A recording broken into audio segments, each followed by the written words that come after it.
செஞ்சுரியில் சதமடித்த திலக் தொடரை தோற்பதிலிருந்து தப்பித்த இந்திய அணி. Welcome to sports 7. இது உங்கள் ஸ்போர்ட்ஸ் 7. இந்தியாவுடைய கிரிக்கெட் ஒரு பக்கம் போயிட்டு இருக்க, இலங்கை நியூசிலாந்து அணிகளை இடையிலான ஓடிஐ சீரிஸ் நடந்துட்டு இருக்கு. அதில் நேற்று நடந்த மேட்ச்சில் முதல்ல பேட்டிங் ஆடின இலங்கை அணி 49.2 ஓவர்கள் வரைக்கும் ஆடி 5 விக்கெட்டுக்கு 324 ஒரு ஸ்கோரை அடிச்சு இருக்கையில் மழை குறுக்கிடவே ஆட்டம் 2வது இன்னிங்ஸில் 27 ஓவர்களாக குறைக்கப்பட்டு டார்கெட் ரிவைஸ் பண்ணி கொடுத்தாங்க. அதோடைய விளைவாக அவங்க அடிக்க வேண்டிய டார்கெட் 27 ஓவர்களில் 230 ரன்கள். அதை தொடர்ந்து அதை விரட்டின நியூசிலாந்து அணியால் 9 விக்கெட் இழப்புக்கு 175 ரன்கள் மட்டும்தான் அடிக்க முடிஞ்சு. இலங்கை அணி தரப்பில் சிறப்பாக பேட்டிங் செஞ்ச ஓப்பனர் அவிஷ்கா பெர்னாண்டோ மற்றும் விக்கெட் கீப்பர் குசல் மெண்டிஸ் 2 பேரும் சதம் பலாசனை நியூசிலாண்டை பந்தாடினாங்கன்னு சொல்லலாம். அதே மாதிரி பந்து வீச்சில் எல்லா ஸ்பின்னர்களும் ஒன்று சேர்ந்து நியூசிலாண்டை சொல்லிட்டு போட்டாங்க. இதோடைய விளைவாக 45 ரன்கள் வித்தியாசத்தில் இலங்கை அணி நியூசிலாண்டை ஜெயிச்சாங்க. அப்படியே இந்தியா சவுத் ஆப்பிரிக்கா சீரீஸ்க்கு வந்தோம்னு சொன்னால், முதலாவது T20 போட்டியில் சிறப்பாக விளையாடின சஞ்சு சாம்சன் 107 ரன்களை அடிக்க மற்ற வீரர்கள் கை கொடுக்கன்னு சொல்லி பேட்டிங் வேற லெவலில் அமைஞ்சு 203 ஒரு ஸ்கோரை பிடிச்சாங்க இந்தியன் டீம். அதை விரட்டின தென்னாப்பிரிக்காவுக்கு பேட்டிங்கில் பெரிய சப்போர்ட் கிடைக்காததுடைய விளைவு இந்தியாவுடைய ஸ்பின்னர்கள் ரவி பிஷ்ணோய் மற்றும் வருண் சக்கரவர்த்தி கைவரிசையை காட்டி 6 விக்கெட்டுகளை தங்களுக்குள்ள பகுதி எடுத்துக்க, மற்ற எல்லாரும் கொண்டு கூட்டி விக்கெட்டுகளை எடுத்துக்கன்னு சொல்லி வெறும் 18 ஓவர்களை தாண்டதுக்குள்ளவே 141 ரன்னுக்கு ஆல் அவுட் ஆனாங்க. 2வது போட்டி சென்ட் ஜார்ஜஸ் பார்க்கில் ஞாயிற்றுக்கிழமை நடக்க, அதில் இந்திய அணியுடைய தொடக்கம் மிக மோசமாக இருந்தது. ஒட்டுமொத்த டீம்லேயே திலக் வர்மா 20 ரன்னு, அக்ஷர் பட்டேல் 27 ரன்னு மற்றும் பின்வரிசையில் இறங்கின ஹர்திக் பாண்டியா 39 ரன்னு சொல்லி கொஞ்சம் கான்ட்ரிபியூஷன்ஸ் பேட்டிங்கில் வர டாப் ஆர்டர் முழுக்கவே சொதப்ப அப்படின்னு சொல்லி 6 விக்கெட்டுக்கு 124 ஒரு மோசமான ஸ்கோரை மட்டுமே வச்சாங்க. இருந்தாலும் திருப்பி சேசிங் பண்ண தென்னாப்பிரிக்காவுக்கும் இந்தியாவுடைய சுழல் பந்து வீச்சு கிடுக்குப்பிடி போட்டுச்சு. ஃபர்ஸ்ட் மேட்ச் போலவே 2வது மேட்ச்லையும் வருண் சக்கரவர்த்தி மற்றும் ரவி பிஷ்ணோயுடைய பந்து வீச்சை எதிர்கொள்ள பயங்கரமாக தடுமாறினாங்க தென்னாப்பிரிக்கா.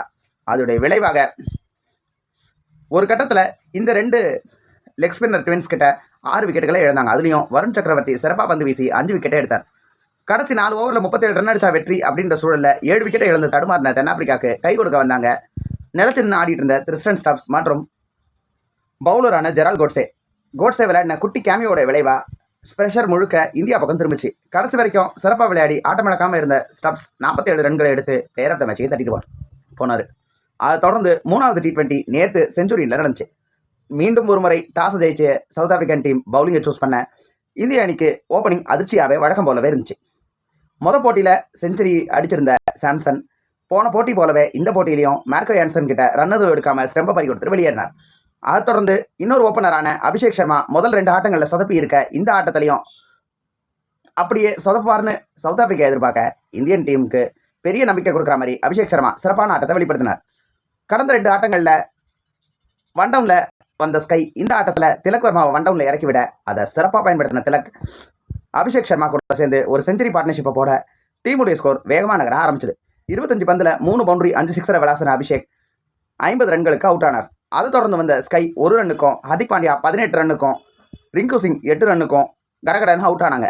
அடுத்து டீமுக்குள்ளே வந்திருந்த டெபியூட்டான்ட் இளம் வீரரான ரமன்தீப் சிங் 7 பந்துகளில் 15 ரன்களை வேகமாக ஒரு கேமியோவாக விளையாடி கொடுத்து டீமுடைய ஸ்கோர் 200 தாண்டதுக்கு உதவி பண்ணார்.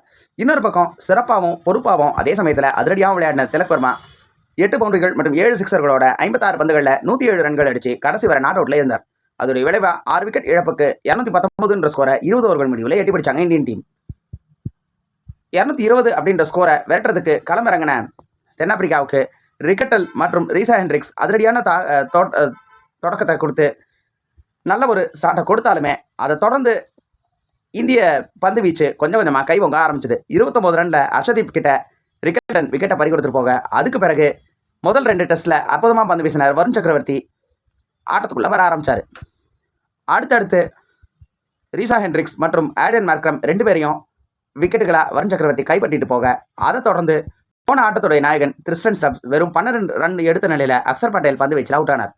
அதுக்கு பிறகு டேவிட் மில்லர் வந்த வேகத்தில் வேகமாக ரன் அடிக்க முயற்சி பண்ணி அவரும் ஹர்திக் பாண்டியா பந்து வீச்சில் விக்கெட்டை கொடுத்துட்டு போக ஒரு இக்கட்டான நிலைக்கு தள்ளப்பட்டுச்சு சவுத் ஆப்பிரிக்கா. அந்த சூழலில் கைகோர்த்தாங்க யான்சன் மற்றும் கிளாசன் சிறப்பாக விளையாடி 22 பந்தில் 41 ரன் எடுத்த நிலையில் அர்ஷதீப் பந்து வீச்சில் அவுட் ஆனார். அடுத்தது இன்னொரு பக்கம் சிறப்பாக விளையாடி ஆட்டத்தை கடைசி வசதிக்கு கொண்டு போயிடுவார் அப்படின்னு சொல்லி நம்பி இருந்த யான்சன் அவருடைய பங்குக்கு 17 பந்தில் 5 சிக்ஸர்கள் மற்றும் 4 பவுண்டரிகளோட 54 ரன்களை எடுத்து அவரும் ஹர்ஷதீப் பந்தில் அவுட் ஆக, கடைசியில் 6 விக்கெட்டுகளை இழந்த தென்னாப்பிரிக்கா அணி 208 ரன்கள் மட்டுமே எடுத்து 11 ரன்கள் வித்தியாசத்தில் இந்திய அணிக்கிட்ட தோல்வியாக அடைஞ்சாங்க.